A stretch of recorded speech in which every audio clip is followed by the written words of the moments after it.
हम लोग बात कर रहे हैं सिविल सर्विस एग्जाम के बारे में। और आप सभी जानते हैं कि आपका सिविल सर्विस एग्जाम 3 स्टेज में होता है, 3 चरणों में होता है। पहले आपका प्रीलिम्स होता है, फिर आप देखते हैं कि मुख्य परीक्षा होती है, फिर आपका इंटरव्यू होता है। और लास्ट क्लास में यानी कि पिछली क्लास में हम लोग प्रीलिम्स यानी कि प्रारंभिक परीक्षा के बारे में विस्तार से चर्चा कर चुके हैं। तो आपका भी कोई भी डाउट है, कोई भी सवाल है, उस क्लास को आप लोग जरूर देख लीजिएगा। और मैं इतना कह सकता हूँ कि आपके हर सवाल का जवाब आपको बहुत ही आसान शब्दों में वहाँ मिल जाएगा। फिर भी कोई डाउट रहता है तो आप नीचे मुझसे पूछ सकते हैं, बता सकते हैं। आज की इस क्लास में हमें बात करनी है मुख्य परीक्षा मेन एग्जाम के बारे में। और आप लोगों को बताऊं कि मेन एग्जाम की तो आप सभी जानते हैं, एक तो आपका निबंध का पेपर होता है, 4 जीएस के पेपर होते हैं, फिर आप देखते हैं कि एक आपकी इंग्लिश का पेपर होता है, एक आप देखते हैं कि रीजनल भाषा होती है, उसमें से आपको एक चुननी होती है, और एक आप लोग ऑप्शनल सब्जेक्ट चुनते हैं, उसमें आप देखते हैं कि 2 पेपर होते हैं। मान लीजिए आपने इतिहास चुना हुआ है तो इतिहास ऑप्शनल में आपके 2 क्या होंगे, प्रश्न पत्र होंगे। ये आप लोग याद रखिएगा। एक बात और आप लोगों को यहां बता देता हूं कि जो आप देखते हैं कि इंग्लिश और रीजनल भाषा आप लोग चुनते हैं ना, एक क्वालिफाइंग प्रवृत्ति के पेपर है। यानी कि आप देखिए जो फाइनल मेरिट लिस्ट बनेगी, जिसके आधार पर आपको कोई पद मिलेगा, उसमें आपके निबंध के नंबर जोड़े जाएंगे, जीएस के जो 4 पेपर हैं इनके नंबर जोड़े जाएंगे, ऑप्शनल के दोनों पेपर के नंबर जोड़े जाएंगे, और इंटरव्यू के नंबर जोड़े जाएंगे। और जो आप देखते हैं क्वालिफाइंग प्रवृत्ति के पेपर हैं, इनमें आपको पास होना जरूरी होता है। यानी कि 25% आपको नंबर लाना होता है प्रत्येक पेपर में से। 300-300 नंबर के दोनों पेपर आपके रहते हैं। इन्हें आप लोग यहां देख लीजिएगा। तो सिविल सेवा मुख्य परीक्षा में विषयों का बंटवारा अनिवार्य और वैकल्पिक विषय के रूप में किया गया है।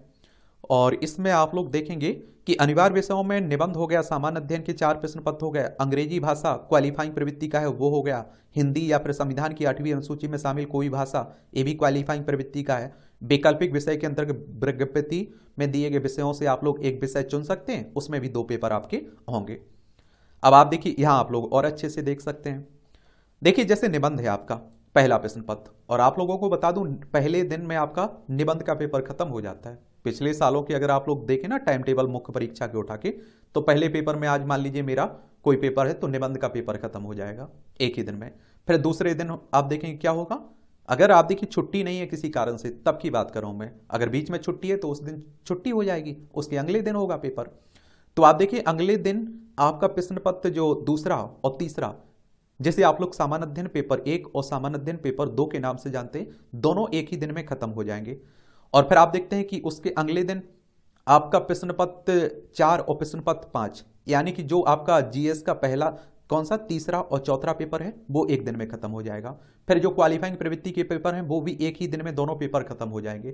फिर ऑप्शनल जो रहता है उसके दोनों पेपर एक ही दिन में खत्म हो जाते हैं। तो ये याद रखा करिएगा। इसीलिए कहता हूं कि आप लोग लिखने की प्रैक्टिस करते रहिए, आंसर राइटिंग लिखने की प्रैक्टिस करते रहिए। हाथ फूल जाते हैं, समझ रहे हैं, आंसर राइटिंग करते करते लिखते लिखते एक दिन में इतना टाइम मिलता है, उतने में आपको सब लिखना होता है।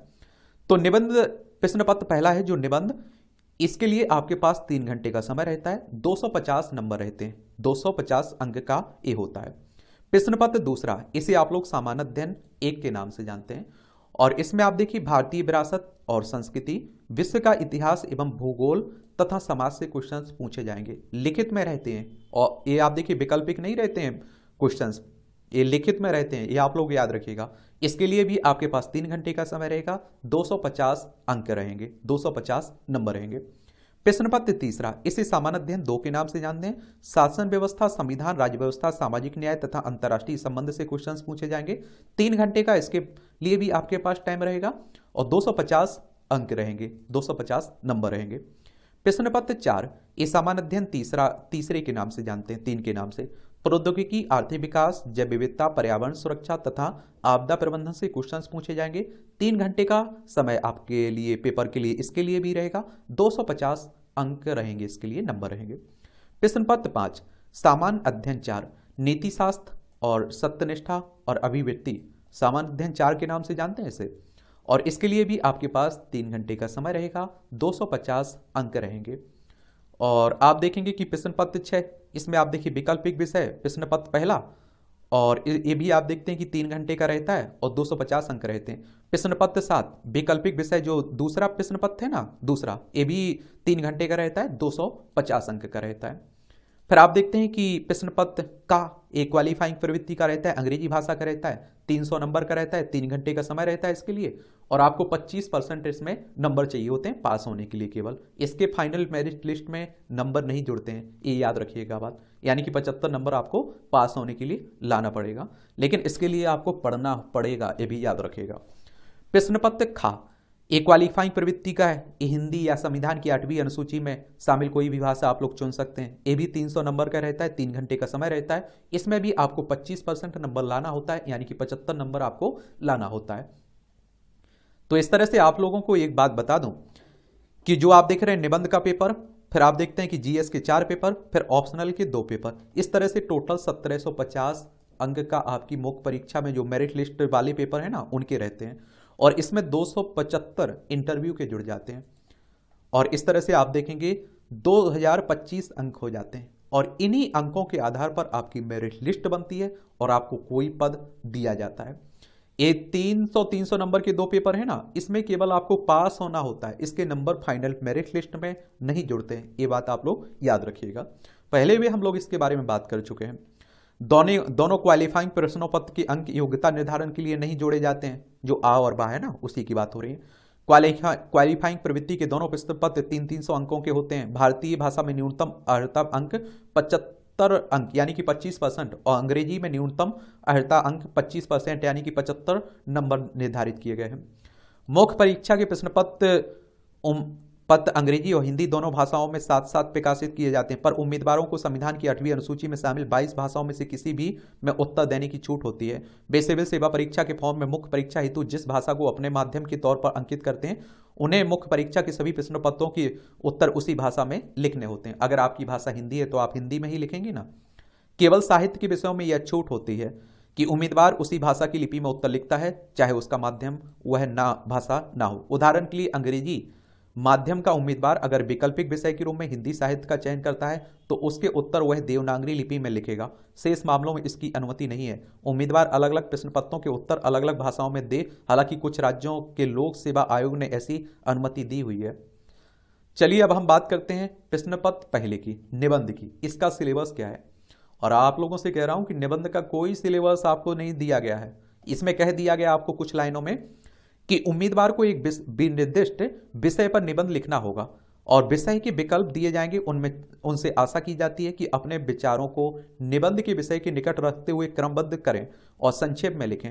प्रभावशाली एवं सटीक अभिव्यक्तियों के लिए श्रेय दिया जाएगा, और इसके लिए अलग से कोई सिलेबस नहीं होता है। आप जीएस पढ़ते हैं, आप न्यूज़पेपर पढ़ते हैं, वो भी सामान्य मुद्दे जो भी रहते हैं चर्चा में, उन पर एक सामान्य समझ आप लोग बनाए रखते हैं, उसी से आपकी तैयारी हो जाती है।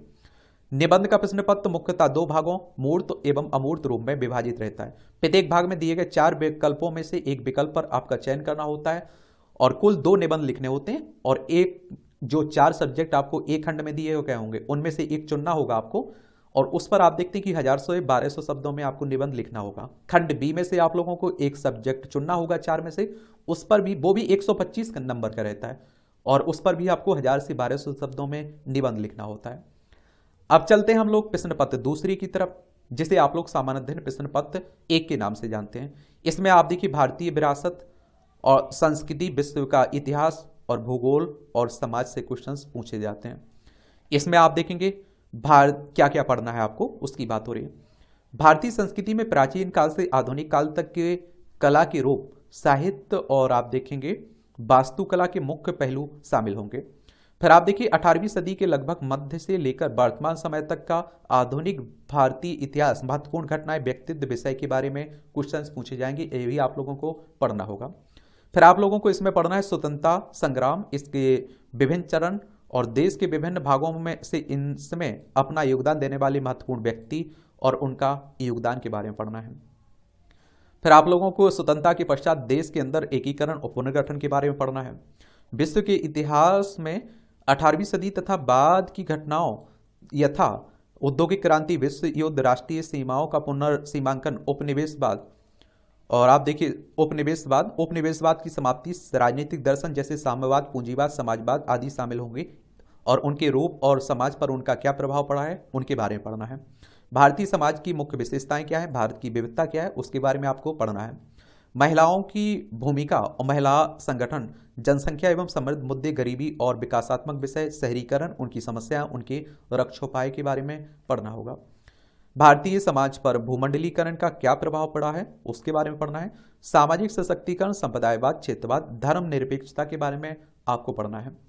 विश्व के भौतिक भूगोल की मुख्य विशेषताओं के बारे में, विश्व भर के मुख्य प्राकृतिक संसाधनों का वितरण, दक्षिण एशिया भारतीय उपमहाद्वीप को शामिल करते हुए विश्व भारत सहित के विभिन्न भागों में प्राथमिक, द्वितीयक और तृतीयक क्षेत्र के उद्योगों को स्थापित करने के लिए जिम्मेदार कारकों के बारे में पढ़ना है। भूकंप, सुनामी, ज्वालामुखी हलचल, चक्रवात आदि जैसी महत्वपूर्ण भूभौतिकीय घटनाएं, भौगोलिक विशेषताएं और उनके स्थान, अति महत्वपूर्ण भौगोलिक विशेषताओं, जल स्रोत और हिमावरण सहित और वनस्पति एवं प्राणी जगत में परिवर्तन के और इस प्रकार के परिवर्तनों के प्रभाव के बारे में पढ़ना है। तो जो आपका प्रश्न पत्र दूसरा है, जिसे आप लोग सामान्य अध्ययन प्रश्न पत्र 1 के नाम से जानते हैं, उसमें इतना आप लोगों को सिलेबस कवर करना है, आपका पढ़ना है। फिर आप देखते हैं प्रश्न पत्र तीसरा आ जाता है, और इसे आप लोग किस नाम से जानते हैं? इसे जानते हैं आप लोग सामान्य अध्ययन प्रश्न पत्र दूसरे के नाम से। ठीक है, क्रम में ये तीसरा प्रश्न पत्र है, याद रखिएगा। इसमें आपको शासन व्यवस्था, संविधान, शासन प्रणाली, सामाजिक न्याय तथा अंतर्राष्ट्रीय संबंध को कवर करना है। इसमें क्या क्या पढ़ना है? भारतीय संविधान, ऐतिहासिक आधार, विकास, विशेषताएं, संशोधन, महत्वपूर्ण प्रावधान और बुनियादी संरचना। फिर आप देखिए संघ और राज्यों के कार्य तथा उत्तरदायित्व, संघीय ढांचे से संबंधित विषय एवं चुनौतियां, स्थानीय स्तर पर शक्तियों और वित्त का हस्तांतरण और उसकी चुनौतियों के बारे में पढ़ना है। फिर आप लोगों को विभिन्न घटकों के बीच शक्तियों का पृथक्करण, विवाद निवारण तंत्र तथा संस्थान के बारे में पढ़ना है। भारतीय संवैधानिक योजना की अन्य देशों के साथ तुलना पढ़नी है। फिर आप लोगों को संसद और राज्य विधायिका संरचना, कार्य संचालन शक्तियां एवं विशेष अधिकार और इनसे उत्पन्न होने वाले विषय के बारे में पढ़ना है। फिर आप लोगों को न्यायपालिका और न्यायपालिका की संरचना, संगठन, कार्यपालिका और न्यायपालिका की संरचना, संगठन और कार्य, सरकार के मंत्रालय एवं विभाग, प्रभावक समूह और औपचारिक अनौपचारिक संघ तथा शासन प्रणाली में उनकी भूमिका क्या है, इसके बारे में पढ़ना है। फिर आप लोगों को जनप्रतिनिधित्व अधिनियम की मुख्य विशेषताओं के बारे में पढ़ना है। फिर आप लोगों को विभिन्न संवैधानिक पदों पर नियुक्ति और विभिन्न संवैधानिक निकायों की शक्तियां, कार्य और उत्तरदायित्व देखना है। फिर आप लोगों को सांविधिक, विनियामक और विभिन्न अर्ध न्यायिक निकायों के बारे में पढ़ना है। फिर आप लोगों को सरकारी नीतियों और विभिन्न क्षेत्रों में विकास के लिए हस्तक्षेप और उनके अभिकल्पन तथा कार्यान्वयन के कारण उत्पन्न विषय के बारे में आपको पढ़ना है। फिर आप लोगों को देखिए विकास प्रक्रिया तथा विकास उद्योग, गैर सरकारी संगठनों, स्वयं सहायता समूहों, विभिन्न समूहों और संघों, दानकर्ताओं, लोककारी संस्थाओं, संस्थागत एवं अन्य पक्षों की भूमिका के बारे में पढ़ना है। फिर आप लोग क्या पढ़ेंगे? केंद्र और राज्यों द्वारा जनसंख्या के अति संवेदनशील वर्गों के लिए कल्याणकारी योजनाएं, इन योजनाओं का कार्य निष्पादन, इन अति संवेदनशील वर्गों की रक्षा एवं बेहतरी के लिए गठित तंत्र, विधि, संस्थान और निकायों के बारे में पढ़ना है आपको। फिर आप लोगों को इसमें स्वास्थ्य, शिक्षा, मानव संसाधन से संबंधित सामाजिक क्षेत्र सेवाओं के विकास और प्रबंधन से संबंधित विषय के बारे में पढ़ना है। फिर आप लोगों को गरीबी एवं भोग से संबंधित विषय के बारे में पढ़ना है। फिर आप लोग क्या पढ़ेंगे? शासन व्यवस्था, पारदर्शिता और जवाबदेही के महत्वपूर्ण पक्ष, ई गवर्नेंस, अनुप्रयोग, मॉडल, सफलताएं, सीमाएं और संभावनाएं, नागरिक चार्टर, पारदर्शिता एवं जवाबदेही और संस्थागत तथा अन्य उपायों के बारे में पढ़ना है। फिर आप लोग लोकतंत्र में सिविल सेवाओं की क्या भूमिका है, इसके बारे में पढ़ेंगे। फिर आप लोग भारत इसके पड़ोसी संबंध क्या है, उसके बारे में पढ़ेंगे। फिर आप लोग द्विपक्षीय, क्षेत्रीय और वैश्विक समूह और भारत से संबंधित और अथवा भारत के हितों को प्रभावित करने वाले करार क्या हैं, उनके बारे में पढ़ना है। भारत के हितों पर विकसित तथा विकासशील देशों की नीतियों तथा राजनीति का प्रभाव प्रवासी भारतीयों के बारे में पढ़ना है आपको। महत्वपूर्ण अंतर्राष्ट्रीय संस्थान और संस्थाएं और मंच, उनकी संरचना, अधिदेश के बारे में पढ़ना है। मैं आप लोगों से कहता रहता हूं ना हमेशा कि जो भी आपकी महत्वपूर्ण संस्थान है, संगठन है, ऑर्गेनाइजेशन है, उनके बारे में जरूर आप लोग पढ़ा करिएगा। तो इस तरह से आप देखेंगे जो प्रश्न पत्र तीसरा है, जिसे सामान्य अध्ययन प्रश्न पत्र 2 के नाम से आप लोग जानते हैं, इतना उसके लिए आपको पढ़ना है। फिर आप देखेंगे कि प्रश्न पत्र आपका आ जाता है 4। क्या प्रश्न पत्र 4 आ जाता है। इसे किस नाम से जानते हैं? सामान्य अध्ययन प्रश्न पत्र 3 के नाम से, या सामान्य अध्ययन 3 के नाम से, जीएस पेपर 3 भी कह देते हैं आप लोग। और इसमें आप लोगों को प्रौद्योगिकी पढ़ना है, आर्थिक विकास पढ़ना है, जैव विविधता पढ़ना है, पर्यावरण सुरक्षा तथा आपदा प्रबंधन के बारे में आपको पढ़ना होगा। और इसमें आप लोगों को देखिए क्या क्या पढ़ना है। भारतीय अर्थव्यवस्था तथा योजना संसाधनों को जुटाने, प्रगति, विकास और तथा रोजगार से संबंधित विषयों के बारे में पढ़ना है आप लोगों को। ये इंग्लिश में दिया गया है यही, तो उसे भी देख सकते हैं आप। और समावेशी विकास तथा इसमें उत्पन्न विषय के बारे में पढ़ना है। सरकारी बजट के बारे में आपको पढ़ना होगा। मुख्य फसलें, देश के विभिन्न भागों में फसलों का पैटर्न, सिंचाई के विभिन्न प्रकार एवं सिंचाई प्रणाली, कृषि उत्पाद का भंडारण, परिवहन तथा विपणन संबंधित विषय और बाधाएं, किसानों की सहायता के लिए ई प्रौद्योगिकी के बारे में पढ़ना है। फिर आप देखिए प्रत्यक्ष एवं अप्रत्यक्ष कृषि सहायता, न्यूनतम समर्थन मूल्य से संबंधित विषय, जन वितरण प्रणाली, उद्देश्य, कार्य, सीमाएं सुधार, बफर स्टॉक तथा खाद्य सुरक्षा संबंधी विषय, प्रौद्योगिकी मिशन, पशुपालन संबंधी अर्थशास्त्र, इनके बारे में पढ़ना है। फिर आप लोग इसी पेपर में भारत में खाद्य प्रसंस्करण एवं संबंधित उद्योग, कार्य क्षेत्र एवं महत्व, स्थान, ऊपरी और नीचे की अपेक्षाएं, आपूर्ति श्रृंखला प्रबंधन के बारे में पढ़ना है। भारत में भूमि सुधार के बारे में आप लोगों को पढ़ना है। और फिर आप देखें उदारीकरण का अर्थव्यवस्था पर क्या प्रभाव पड़ा है, औद्योगिक नीति में परिवर्तन तथा औद्योगिक विकास पर इनका क्या प्रभाव पड़ा है, इसके बारे में पढ़ेंगे। फिर आप लोग बुनियादी ढांचा, ऊर्जा, बंदरगाह, सड़क, विमानपत्तन, रेलवे आदि के बारे में पढ़ेंगे। निवेश मॉडल के बारे में पढ़ेंगे आप लोग। विज्ञान एवं प्रौद्योगिकी विकास एवं अनुप्रयोग और रोजमर्रा के जीवन पर इसका क्या प्रभाव है, इसके बारे में पढ़ेंगे। फिर आप लोग विज्ञान एवं प्रौद्योगिकी में भारतीयों की उपलब्धियां क्या हैं, देशज रूप से प्रौद्योगिकी का विकास और नई प्रौद्योगिकियों का विकास, इसके बारे में पढ़ेंगे आप लोग। फिर आप लोग सूचना प्रौद्योगिकी, अंतरिक्ष, computer, robotics, nano technology, biotechnology और बौद्धिक संपदा अधिकारों से संबंधित विषयों के संबंध में जागरूकता, ये सब पढ़ेंगे। फिर आप लोग संरक्षण, पर्यावरण प्रदूषण और क्षरण, पर्यावरण प्रभाव का आकलन, ये पढ़ेंगे। फिर आपदा और आपदा प्रबंधन के बारे में पढ़ेंगे। विकास और फैलते उग्रवाद के बीच संबंध के बारे में पढ़ेंगे। फिर आंतरिक सुरक्षा के लिए चुनौती उत्पन्न करने वाले शासन विरोधी तत्वों की भूमिका के बारे में पढ़ेंगे आप लोग। फिर आप संचार नेटवर्क के माध्यम से आंतरिक सुरक्षा को चुनौती, आंतरिक सुरक्षा चुनौतियों में मीडिया और सामाजिक नेटवर्किंग साइटों की भूमिका, साइबर सुरक्षा की बुनियादी बातें, धन शोधन और इसे रोकना, इनके बारे में पढ़ेंगे। सीमावर्ती क्षेत्रों में सुरक्षा चुनौतियां और एवं उनका प्रबंधन, संगठित अपराध और आतंकवाद के बीच के संबंध के बारे में पढ़ेंगे। विभिन्न सुरक्षा बल और संस्थाएं और उनके अधिविदेश के बारे में पढ़ेंगे। तो जो आपका प्रश्न पत्र 4 है, जिसे आप लोग सामान्य अध्ययन प्रश्न पत्र 1 से 3 के नाम से जानते हैं, उसमें आप लोगों को इतने टॉपिक पढ़ना है, इतना कवर करना है आपको, सिलेबस उसका यही है। फिर आप देखिए प्रश्न पत्र 5 है, क्या है, प्रश्न पत्र 5 है, और इसमें आप लोग देखेंगे इसे आप लोग सामान्य अध्ययन प्रश्न पत्र 4 के नाम से जानते हैं, या जीएस पेपर 4 के नाम से आप लोग जानते हैं। इसमें आप देखिए नीति शास्त्र, सत्यनिष्ठा और अभिरुचि हो गई, ये आप लोगों को पढ़ना है। इसके और अंदर हम लोग चलते हैं।